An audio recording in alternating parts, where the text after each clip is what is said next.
So Unity has its own tutorial on creating a finite state machine, and I think it's a wonderful tutorial. I'll leave a link down in the description box below for you if you want to check it out. I think they do a wonderful job of explaining how it works, what it does, but the one downside to it is their finite state machine is basically it's singularly useful. You can't use this state machine and another one in your project. Basically, this state machine only works if you only need one in your project. Otherwise, you need to implement this whole state machine, and you have to re-implement the state and the action and all the connections between them every single time you want to have a new type of state machine. And the reason why you would have multiple different types of state machines in Unity's example is if, for example, you had a state machine that didn't depend on enemy stats, and in fact, that entity, that object that is being controlled by this state controller doesn't even have that component attached to it, you wouldn't want to use a state controller that has this as one of its fields and that has this as one of its possible actions. Because if you have a generic state controller that can take in all the generic actions, you could have an enemy that's doing NPC-related actions or an NPC that's doing enemy-related actions, and you don't have this, I would almost call a physical firewall or a physical wall of protection that prevents your designer from implementing it incorrectly. Because obviously, if I create an action for an enemy, I'm not going to ensure that that action is not going to break anything from my NPC because the NPC is not supposed to be doing it. But if I create a state machine that allows the designer to drag and drop that action onto my NPC, then it's kind of my fault because I haven't put up the baby gates. As silly as it is, you should almost always, when you can, put up baby gates that prevent your designers from doing something silly, because it's not necessarily stupidity that gets it, it's just lack of understanding the core mechanics, and that's really what's going to kill you. So what I've done here is I've created basically 6 scripts that are all abstracts, and I've created basically an abstract delegate finite state machine that allows you to implement your own version of the state machine. And so in order to actually implement this, I need to create a unique instance of each one of these. But let me first show you the state controller that I've created. So in order to do this, I have generics. So I have the state controller as generic, and it's basically taking in a parameter, t, where t is a char state data. What this char state data is a character state data.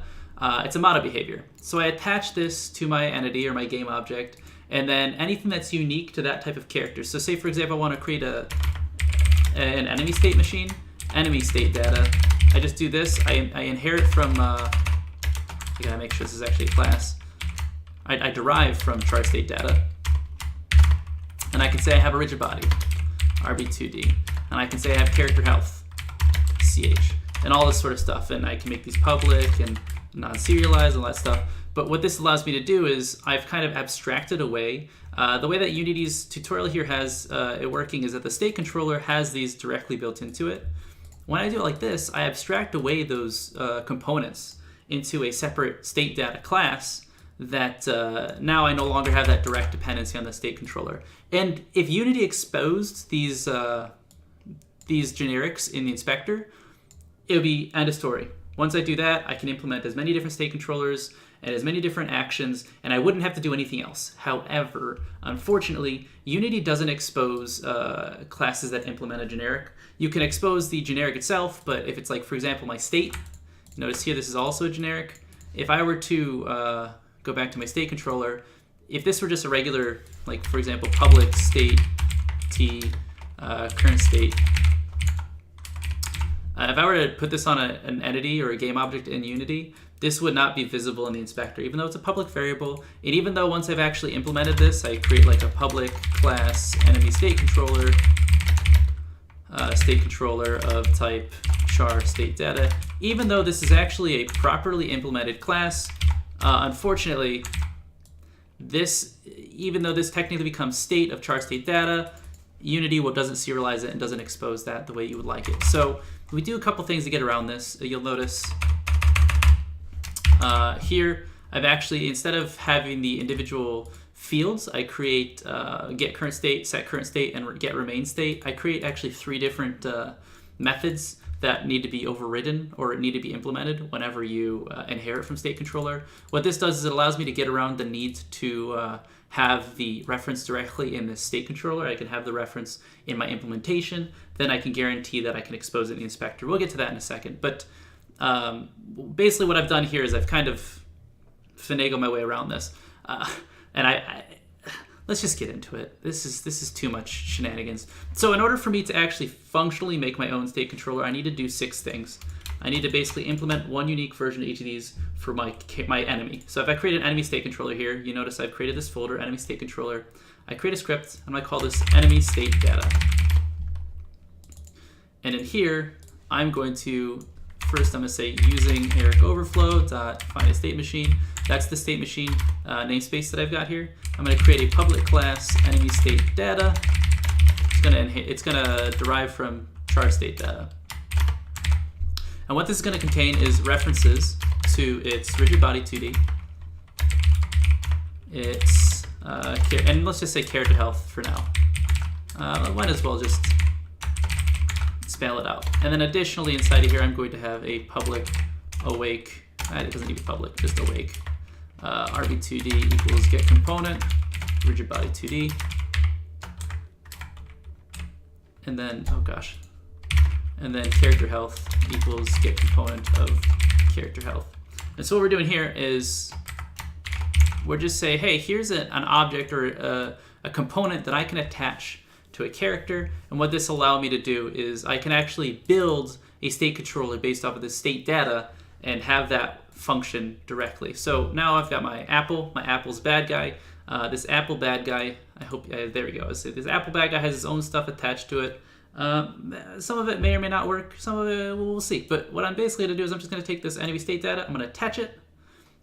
Something important here, because of my awake method of this state data already sets these, and because these still need to be public in order for my other methods, my other actions and decisions to access them, I'm going to go ahead and set these as system.non-serialized so that I don't accidentally modify these in the editor, because the editor, even if I modify them and drag and drop a different component, this will overwrite that. So now when I go back to my editor here, they're not serialized, they're not going to sit and expose. I could have said hide in inspector as well. Non-serialized is going to be a little bit more performant, I believe. Don't quote me on that. So I've got my enemy state data. That's the core of everything I need. I still need to implement the other 5 classes. So I've got state controller, I've got transition, I've got state, I've got decision, and I've got action. So let's go ahead and let's implement action and decision next. So let's create an action. C# script action. We'll call it enemy action. I might as well prepend all these with enemies since I'm going to need to keep them unique away from my finite state machine name convention. Enemy. Also, if I create like a player state controller, an NPC state controller, you don't want them to have all the same script names unless I'm creating unique namespaces, which I should be doing, but I'm not right now. Don't worry about it. And then we're going to go ahead and again say using namespace or using Eric overflow dot finite state machine public class enemy action of enemy state data. So what this does is it basically creates an action where the generic is now being overwritten or being implemented using the enemy state data component or the enemy state data type. And so now this allows me to actually create an action type that acts in a sense. Now, note, this is just enemy action. This is not actually something like attack. So I've made a mistake here. First of all, this doesn't actually do anything. The reason why we do this, the reason why we don't just reference enemy state data directly in our state controller is because this itself will not show up in the inspector. What I'm doing here is I'm basically wrapping it, and this class itself is not going to be a class that's actually implementing anything. It's actually going to be an abstract class. So I'm going to just go ahead. Actually, don't even need to do anything. I think I just need to wrap it like this, and we're good. So all this does is this makes this a friendly class that I can use and expose the inspector without much concern. And you'll see what I mean in just a second. You know what? Let's do this with decision. I'll show you why I do this. So even though I've created this enemy decision class, we're not actually going to use it yet. So find a state controller. I need to create a state controller. The state controller has actions, or it has states. It has state data. It has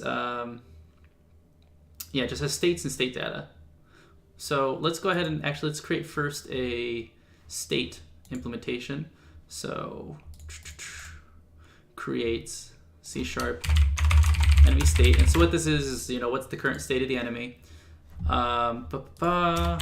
using Eric overflow dot finite state machine. And this is going to inherit from state, or derive from state and then enemy state data. If I implement this, note here that this has actions as well as transitions. So note here that I use enemy action and I have transition. So here if I do this, if I create a public action of type enemy state data, actions, and I make this an array, and I just say return actions, that works. However, if this enemy state class, or this enemy state, I believe is state a scriptable object? I believe it is. Yeah, it is. Cool. So I have this enemy state, and then I also have public transition of enemy state data, and then transitions, and I just return transitions. If I were to go ahead and just create asset menu for this, menu name equals finite state machine slash enemy slash state. So now I have this existing.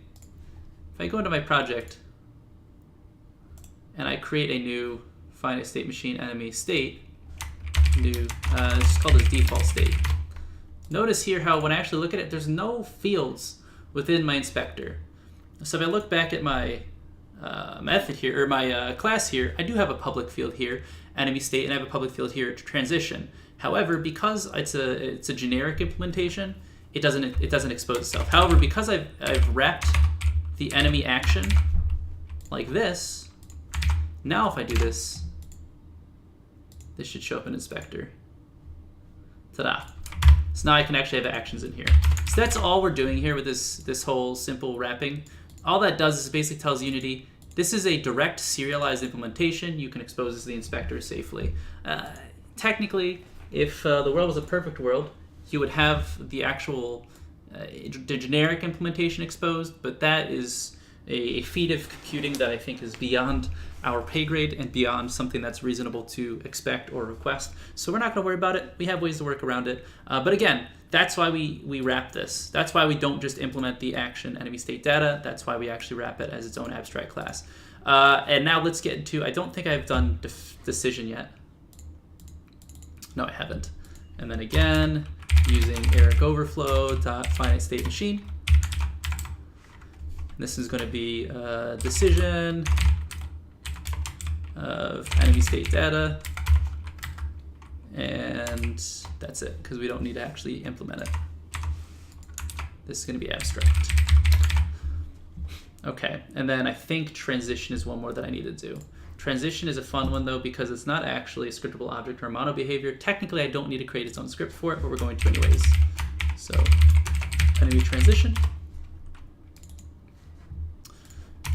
Using Eric overflow dot finite state machine, transition, enemy state data.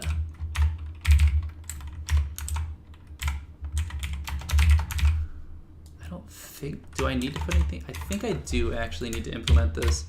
So the reason why I'm actually implementing enemy transition though now is because enemy transition itself is a serializable component. So I should also mention system.serializable. I don't know if I need to do this though, because the abstract class should be serializable. It is. We'll see. Maybe I'm gonna comment this out for now and see if it stays serializable. But the reason why I need to implement this now is because, again, normally when I implement this transition, it would have the decision enemy state data as one of its variables, or one of its fields, and then state and state, the true state and the false state. However, because, again, the inspector doesn't expose those unless they're wrapped, we have abstract methods to get those out of here. So now, instead of having my decision enemy state data, I just call it enemy decision, and then decision. And then here we have the public enemy state, false states, and public enemy states, true state. And now for all three of these, I can just return decision, return false state, not false, and then return true state. And you're not going to see a lot of what the logic I'm implementing here. Essentially, if you're curious on how the backend logic of this works, I'm hoping that a lot of this will be explained or will be understood throughout this implementation. However, if you're kind of confused as to what's happening from a finite state controller perspective, I really encourage checking out the Unity tutorial that they provide. I don't think I can do a better job than Unity themselves. I'm just showing you how I implement an abstract version so that I can kind of simplify it for myself. But, okay, continuing onward, we have our transition, we have our decision, we have our state data. Does my state need to be, I need to update this as well. So now we have transitions built, so we have enemy transition, same thing, no problems. So now we're just left with building the controller itself. I think. I'm just making sure I didn't miss anything. Yep, that's good. That's good. Okay, so now we need to actually implement the state controller. This is it's actually not too complicated, but enemy state controller, the actual important bit is going to inherit or derive. I keep saying inherit. I don't think that's the correct word, but it's going to derive from the state controller. And it's going to use our enemy state data. And we're just going to go ahead and pop these suckers out. Implement, and now all it needs to do is have a current state, so public enemy state, current state, public enemy state, remain in state. All that is a state saying don't do anything different, and then set current state. Actually, that's it, I think. Does this also need to have transitions? I don't think so. Yeah, I think we're good. Cool. And that's it. But now we also need to implement this. So of course, return current state. And because current state is an implementation of the state, it returns just fine, no problems. And then return remain in state, also returns just fine. The troublesome part comes in when you're trying to downcast, or not necessarily downcast, but it is. Because our current state is actually an implementation of enemy state, it's always going to be true. It is always going to implement perfectly. This is always going to be equal to this. All this is a wrapper. However, because we have this whole abstract method implementation, yada, yada, yada, we do need to actually properly cast it. So we need to return, or actually no, we say current state equals state. You'll notice it's going to yell at me, saying, hey, that's not guaranteed to be the same thing. We can just cast it as an enemy state, and you shouldn't run into any issues here, but just playing it safe, that's what we're doing. So, that should work. I hope that works. Now I'm thinking about it. Does that? It should. It should. It does. Yeah, we're Gucci gang. So, now on to the actual implementation or usage of this. We have our components or our framework built. It took me, 15 minutes of me thinking out loud on how to build this. We have the entire setup of a unique state controller for enemies. We can do the same thing for NPCs and players and however many state controllers you want to make. We can do that 100 times. But we haven't actually got anything functional yet. We have an enemy state. So we can create we already have a default state. Let's call this the idle state, or, well, let's see. Chase state. We'll call this attacking state. So we have an attacking state, we have a default state. We'll call this default state the idle state. And remain in state, we're just going to create another one called remain in state. Or remain state. So our attacking state, what this is we do one, we have an action. So our attacking state should also have decisions, shouldn't it? Or transitions. Why is my transition not showing up? That's not right. That's not right at all. Enemy transition. I do need to serialize. That should show up now. There we go. So I guess I do need to re-implement. I guess that makes sense. I do need to actually say that this is serializable. But anyways, so our attacking state can do a couple things. It can do an action like chase the enemy. It can do another action like shoot weapons if you have a weapon attached. It can do another action like jump, maybe, if you're attacking somebody and you need to get higher. Who knows? But each one of these has an action. So we need to create a unique action. Let's go ahead and create a folder to house our implementation first. Implementation, throw all of our implementations of the abstract finite state machine into a folder so they're not in the way anymore. And now we have an attacking state, an idle state, and a remain state. So our attacking state needs to have an action. So we need to create a new method called enemy attack.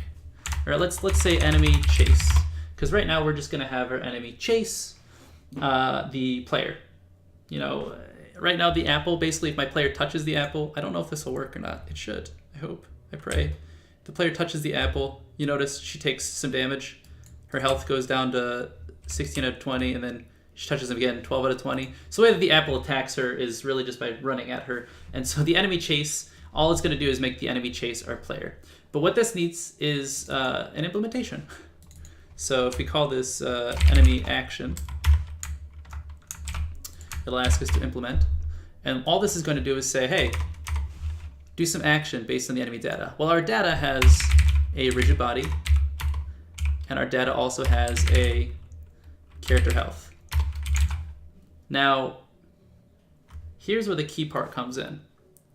How do we chase something if we don't have the data on what to chase? You can't. However, and this is a big however, this is a decision-related action. So, chase should only trigger if I have a target. So our enemy data, we're probably going to extend a little bit. And we're going to say system.nonserialized public transform current target. Now we have a current target. Right now, this is going to be null. It's going to be null by default. However, in the event that if we find a target, so let's just write this here. If we find a target, then attack them. However, or then chase them. So in reality, this enemy chase method is only going to function if the data has a target to chase. So we can do a couple of things. We could just say, hey, okay, here's your body 2D, data.rb2d dot velocity is equal to data.target. Is that not correctly set up? Current target is what it's called. Dot position minus current transform dot position. Data.transform dot position. Dot normalized times, I don't know, like data would also probably want to have system.nonserialized public float speed. We'll say move speed. What's up, Peaky Dicers? Welcome to the stream. We're gonna have everybody. Well, I'm assuming you were programming prior, but I'm not sure. I'm currently recording a video for YouTube as well, so sorry if there's no music in the background. Usually there is. But public float, and we also want to have a response time. You know, we're going to do some shenanigans. We're going to have a delay in between our responses or our actions. But for now, let's keep that out. That's going to add some complexity we don't need to worry about. So basically to say, okay, our current target minus our current position, normalize that to be a vector of 1, and multiply it by our data.move speed. Our action is basically saying, okay, if we're chasing an enemy, chase him in the direction of the target minus the current direction, or create a vector in the direction you want to go, normalize it to a magnitude of 1, and then set your velocity to be your current move speed. This should always be in 2 dimensions. Yeah, okay, good, it is. Vector 2 is what RB2D velocity is. That would be bad if it was vector 3, because you could see yourself falling into the page.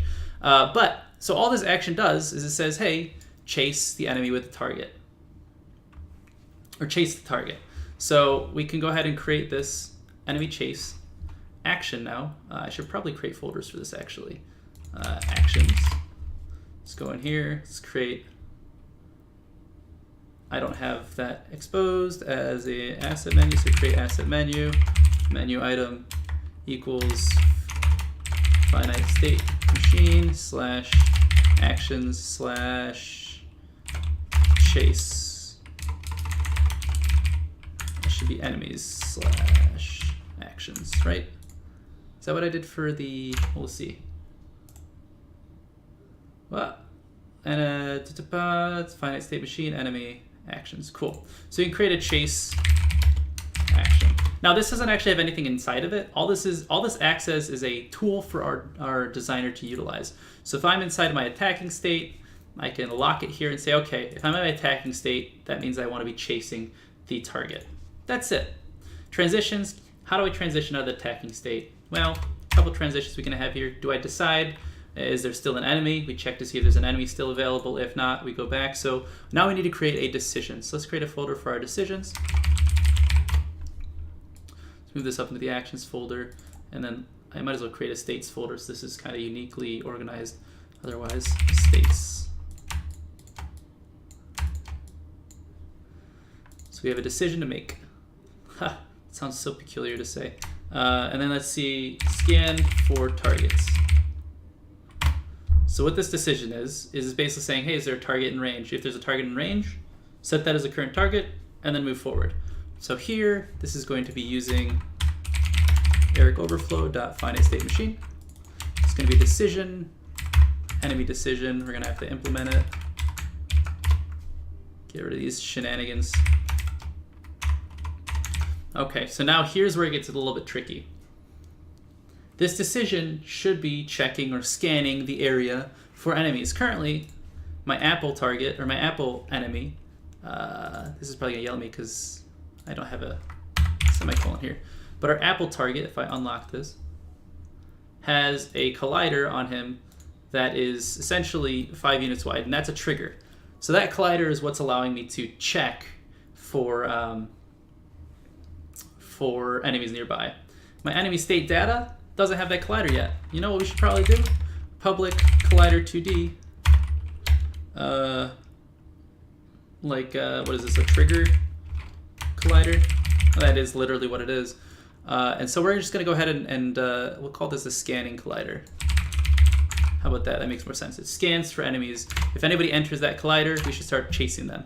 So that scanning collider, if we go back here, it's now exposed. I'm gonna go ahead and just drag and drop it in there. The apple circle collider. I hope that's the same one. Well, we'll find out. The one problem is I have 2 colliders on there. One that actually gives him body and the other one that gives him scanning capabilities. We could probably move to a separate object if it doesn't work. But now we're back to scan for target. Data.circle collider, or scan collider.overlap collider. And our contact filter, here's probably where we probably also want to create another contact filter. I think I have one of these on the player somewhere. I'm just going to go ahead and copy that off of my players, mono behaviors scripts, player scripts. I think it's the weapon melee controller. I do, great, okay. Let's crack that open. So I have a CF2D, layer mask, Let's go ahead and throw it in the enemy state data. So that layer mask is also going to be public. Well, actually, is it? I'm trying to think. It's probably not going to be public, actually. The contact filter is going to be public, and it's going to be system.non-serialized. But what we're going to do is we're actually going to take the mask. I spelled system wrong. We're going to take the mask and we're going to convert it to a number. CF2D equals new contact filter. Did I do that wrong? No, I didn't. We're good. CF2D contact filter 2D equals new contact filter mask. Use layer mask equals true. Perfect. And then here I actually do a check on overlap colliders. We'll just do the exact same thing.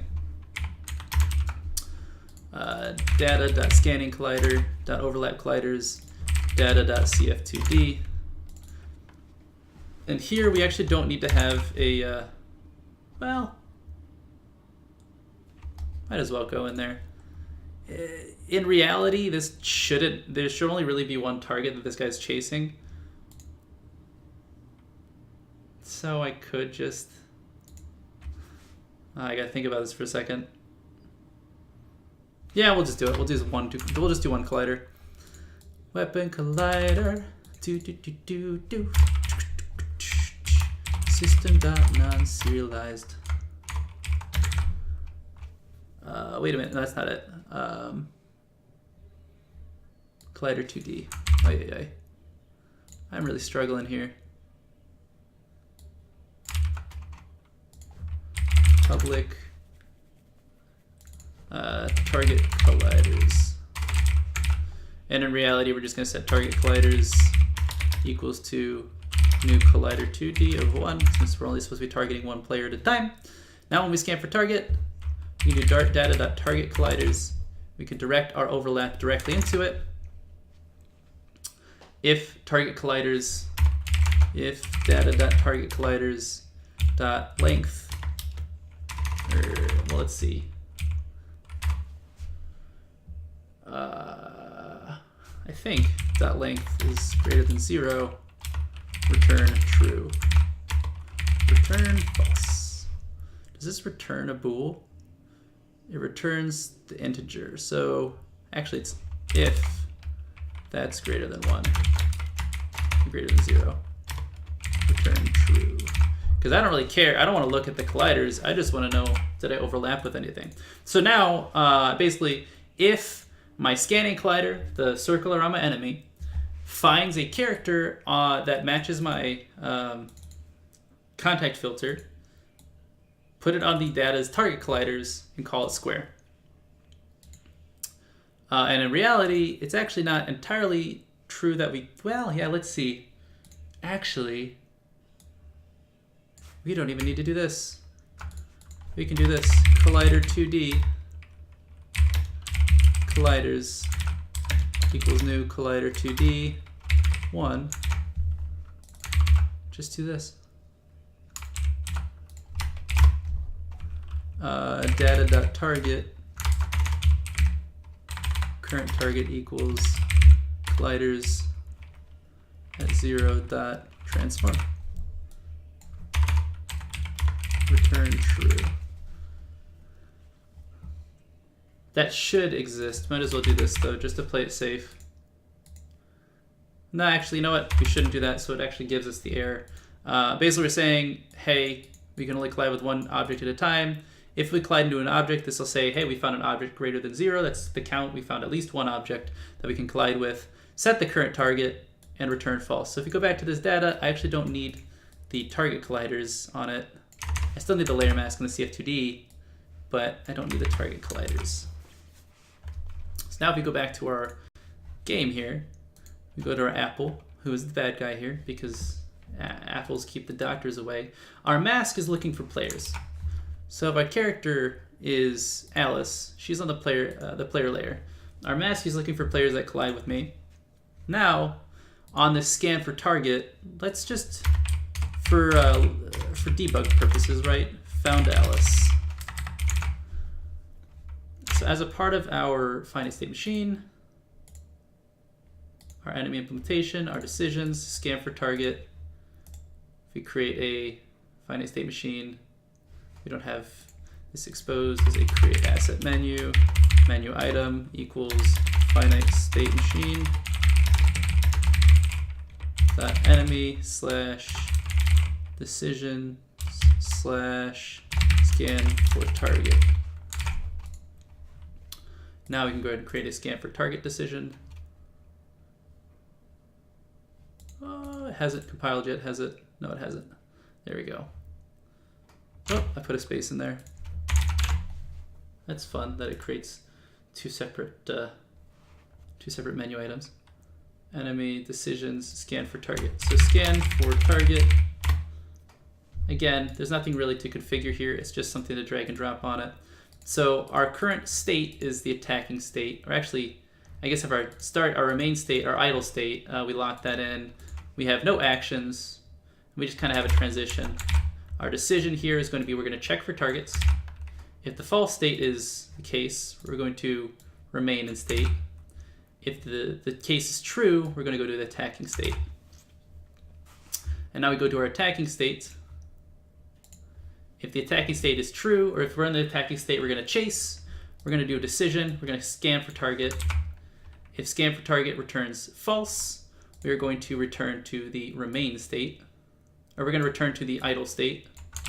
If it returns true, we're going to remain in the current state. So now, if we go to our character here, we need to add our enemy state controller. This has state data on it. Our current state, we're going to just start with idle state, which doesn't really do anything. It just checks to see if we can attack. And our remaining state is just a value that tells us whether or not to remain. Let's see what happens now when we actually move inside the circle. Looks like he found Alice.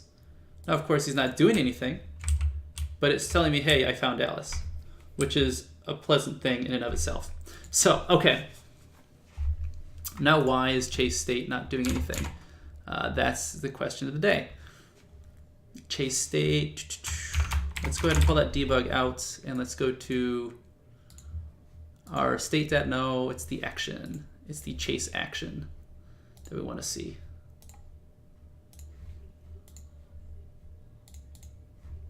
Enemy chase. Our rigid body should apply. Oh gosh. Let's see. So we put debug there now. So it's saying found Alice.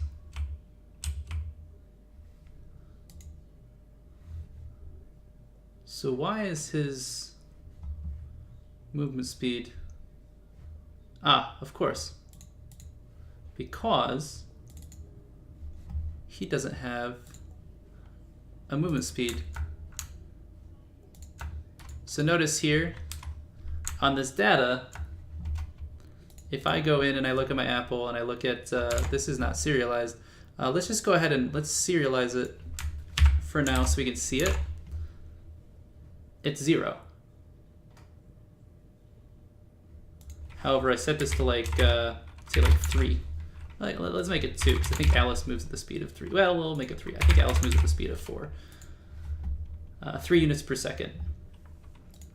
If I move in there, he can now chase me.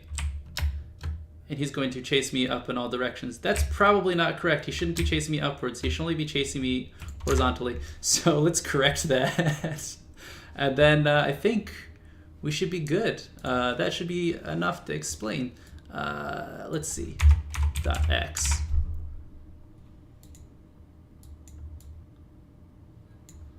You know what, we probably want to do this. Vector 2, val equals data.rb2d.velocity, val.x equals that times the movement speed, and then data.rb2d.velocity equals val. Because you can't modify just the x component. Now he should only follow me on the x-axis. And we now have a functional state. Oh, geez. That was a little fast, buddy, wasn't it? That's probably a bit of a bug. We'll have to figure out what's up with that. Oh. X. Probably just do... just the sign, actually, is all I care about. ff.sign. So before I was actually taking the x difference between our distances. Now I'm just taking whether or not it's a positive or negative sign.